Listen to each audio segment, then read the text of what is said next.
Hello, good morning. कसे आहात सगळे? तर खूप दिवस झाले आपल्या चॅनलवरती ब्लॉग पडलेले नाही आहेत माझे. तर काही कारणं असतात आणि मी थोडे दिवस मम्मीकडे पण गेलेले होते आणि तिकडे मला खूप काम असल्यामुळं ना, मला तिकडे जमलं पण नाही ब्लॉगिंग करणं किंवा व्हिडिओज वगैरे बनवणं. सो मी ते स्किप केलेलं होतं. म्हणलं आपण जेव्हा चांगला दिवस असेल किंवा कंटेंट मला चांगला भेटेल तेव्हाच मी ही ब्लॉग आहे तो पोस्ट करेन. आणि आज मला कंटेंट मिळालेला होता. माझ्या नवऱ्यानं बघा इतकं सारं माझ्यासाठी गिफ्ट आणलेलं होतं. वॅनिटी आणलेली होती आणि हे तर मला ना, हा जो फॅन आहे तो मला खूप दिवस झाला हवा होता आणि माझ्या नवऱ्यानं सगळं व्यवस्थित लक्षात ठेवून सगळं आणलेलं होतं. खरंच खूप थँक्यू. आणि याचं कारण तुम्हाला सांगू का? तर आज होता आमचा ॲनिव्हर्सरी, त्यासाठीच त्यानं हे गिफ्ट आणलेलं होतं.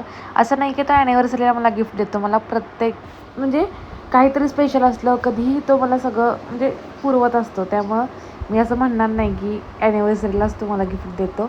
आणि इकडे बघा खूप ऊन पडलेलं होतं, थोडासा ऊनीला ताप आलेला होता. मग काय उतरल्यानंतर ताप औषध वगैरे देऊन आम्ही घाटावर गेलेलो होतो. मस्तपैकी क्लिक केले फोटो आणि घाटावरती मस्त असं वॉकिंग केलं. अवनीही बघा किती एन्जॉय करत होती. आणि मे महिन्यामध्ये ना हा आकाश पाळणा आणि बाकी सगळे पाळणे आलेले असतात घाटावरती. आणि कराडकर असाल तर तुम्हाला माहीत असेलच. आणि खूप एन्जॉय वाटतो आणि खरं मी लांबूनच बघून त्याला खूप छान म्हणते. त्याच्यावरती बसायचं माझं काही धाडस कधीच झालेलं नाही आहे आणि होणार पण नाही आहे. आणि इकडे आम्ही ना पाणीपुरी खायला आलेलो होतो, म्हणजे लाईटलीच आम्ही इथे खाणार होतो. आणि इकडे आम्ही अयोध्यामध्ये जाणार होतो कारण की आज होता सोमवार, त्यामुळे नॉनव्हेज वगैरे काही खाता येणार नव्हतं. आणि हे जे मेन्यू कार्ड ना, हे कधीच आम्हाला जमणार नाही पटकन आम्हाला ऑर्डर करायचं, खूप आम्हाला वेळ जातो. आणि इकडे पनीर चिली स्टार्टर केली आणि जेवण वगैरे घरी